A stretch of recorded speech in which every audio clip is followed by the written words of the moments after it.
We have found a clear proof in My Hero Academia that a time travel could have taken place in which the second user of One For All traveled to the past and became the second user of One For All. We will show you this evidence after the intro. Because of this, we have found a new solution to satisfy all My Hero Academia fans with the death of Bakugo, but at the same time bring him back to life without upsetting people by making them feel that it was just an unnecessary fake death that is irrelevant to the plot. All of this might have something to do with the second user in the time travel theory, but in a way you have never heard of. Please keep in mind that we don't claim that time travel is definitely part of My Hero Academia, but if the time travel theory is true, then only as we will explain it to you now, you will understand why. If you end up liking this video, consider subscribing. Please enjoy this video. Let's go!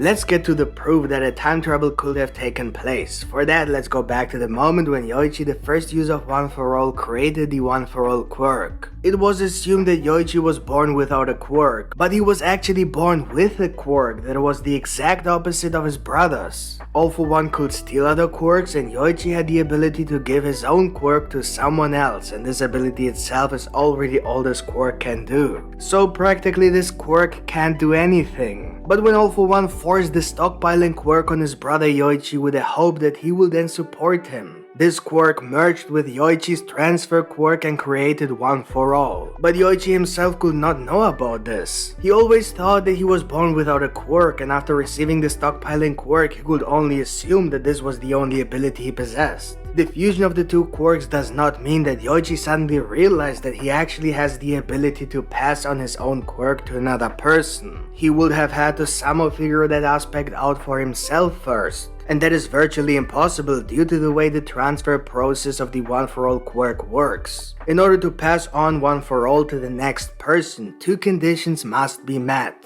First, the person who is to receive One For All must consume the DNA of the current user, and the consumption of the DNA must be based on the will of the current user that One For All will be passed to that person. Only then is it possible to pass on One For All. Now think about this, how did it happen that Yoichi put his DNA in the second user's mouth? That's what she said!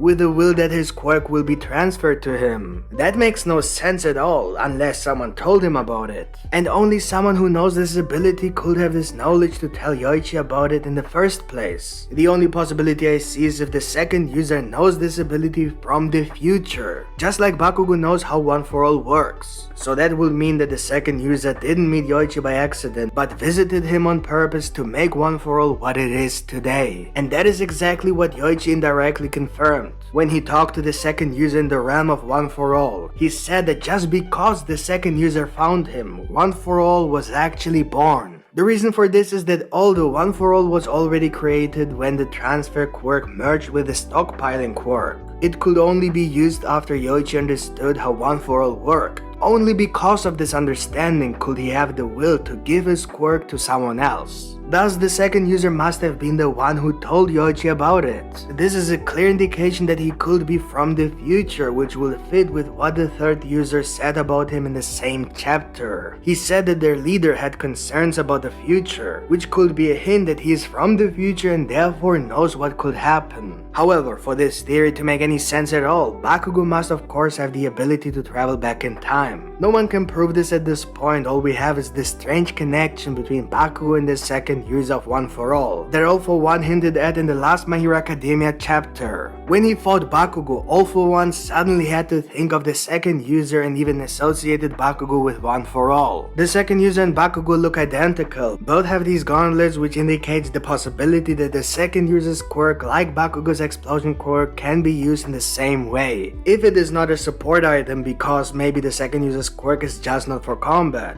But of course, in the time travel theory, both must have the same quirk. Both even have the same personality, and now Bakugo even has an injury where the second user has a scar. In addition, we know that the second user of One For All has confirmed that his original quirk is no longer what it used to be. And also Bakugo's quirk seems to have evolved into something else, or rather produced a side effect. Furthermore, Deku wanted to use the quirk of the second use of One For All to move faster, thus getting to Shigaraki faster. Compared to Bakugo, now because of this new development of his quirk, he's also able to move faster. So there is a possibility that the essence of both quirks could be the same. And from a physical point of view, fast movement could theoretically even allow time travel. This has been shown in many anime, and also in physics, speed is often associated with time. Furthermore, it is not entirely clear whether Bakugo supposedly died because of Shigaraki or because of using his own quirk. Maybe even because of both at the same time, that is, the punch together with the fact that his body may have exhausted his heart, making the blow to his chest fatal. So it could be that the use of this quirk could be dangerous for the user, which could have a possible similarity to the quirk of the second user, because he clearly warned Deku not to use his quirk, even forbidding him to use it unless there's no other way out. With all this, we have at least the basis for the idea of a time travel theory. All that remains is a solution that has no plot holes and could logically explain time travel. If Bakugo and the second user are indeed the same person but from different timelines, and because of a time travel that the second user has made, can now coexist in the same timeline at the same time, then logically the second user must have traveled from the future of his timeline into the past and become the second user of One for All, whereby he could have erased his future as he could have possibly created a new timeline. If it is not a time loop, in which Bakugo's time travel is always an integral part of the only existing timeline. So the time travel itself is and always will be a part of the future and past.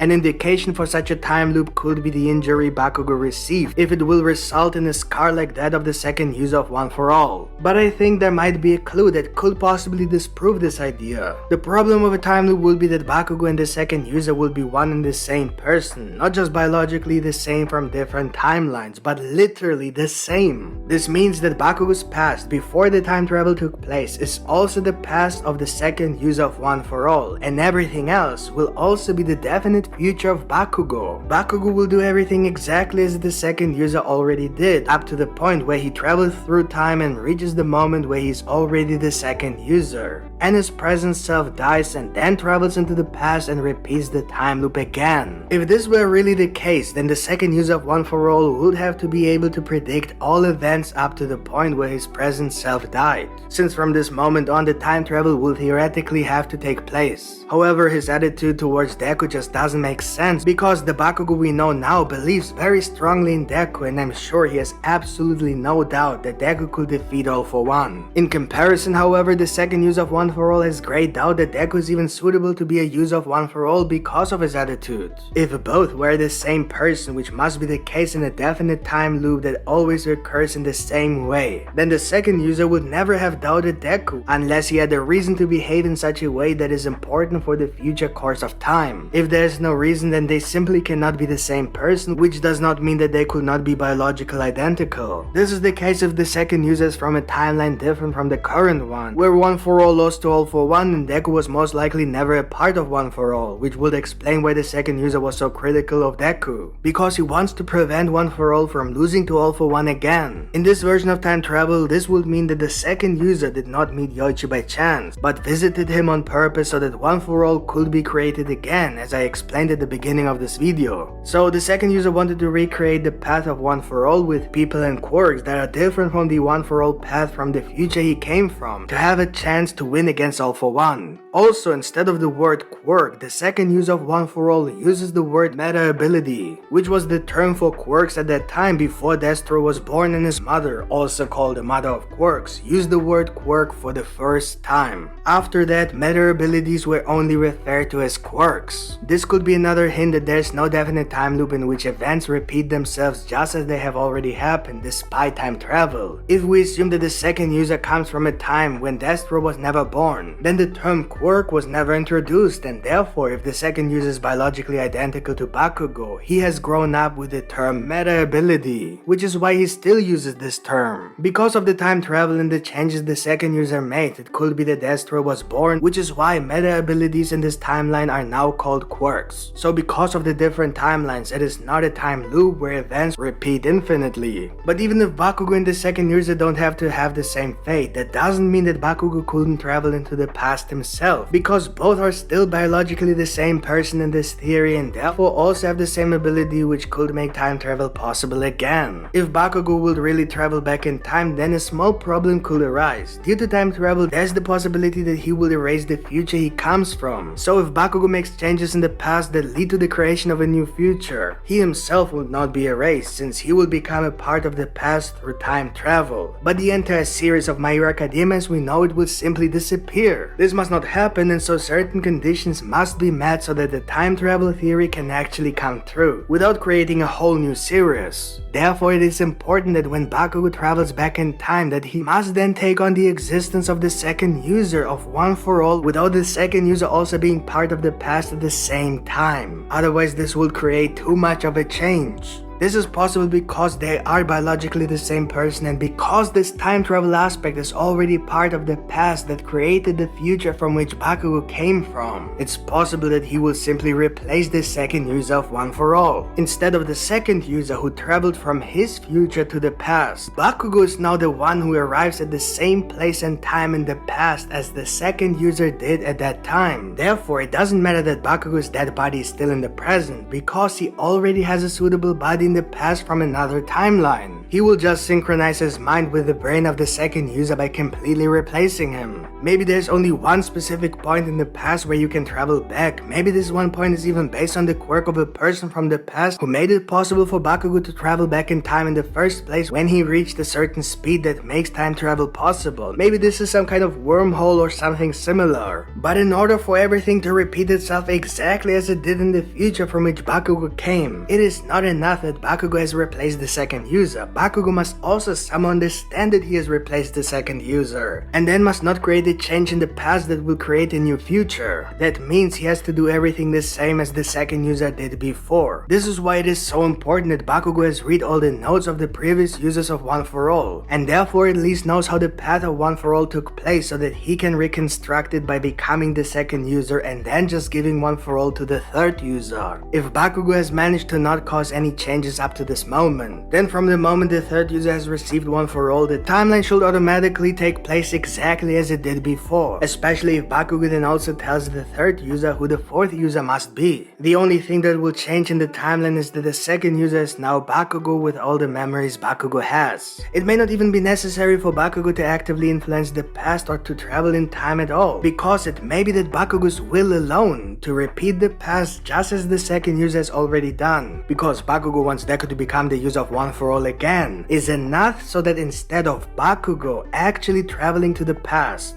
and just repeating everything, some kind of synchronization could take place between Bakugo and the second user of One for All, whereby from the next chapter, Bakugo becomes the vestige of the second user. When this happens and Bakugo wonders why he is now part of One for All, it could be that the third user, who is obviously a close friend of the second user, explains why the synchronization could have taken place due to the time travel aspect. From that point on, there will never be a time loop again, because there will be no new Bakugo to travel back in time and recreate the future. Possibly Monoma could then teleport Eri to the battlefield to bring Bakugo back to life, with the effect that Bakugo will remain a vestige of One for All, much like All Might, with which the last chapter in which Bakugo met All Might's vestige could have been a foreshadowing. That's the only way the time travel theory makes sense to me. What do you think of this theory? Let me know in the comments. If you like this video, please leave a like, it really helps us a lot, and if you want to see more My Hero Academia content, theories and chapter reviews, subscribe to our channel with the notification bell activated. And be sure to check out the other series we cover on our channel. Thanks for watching and see you next time. Bye.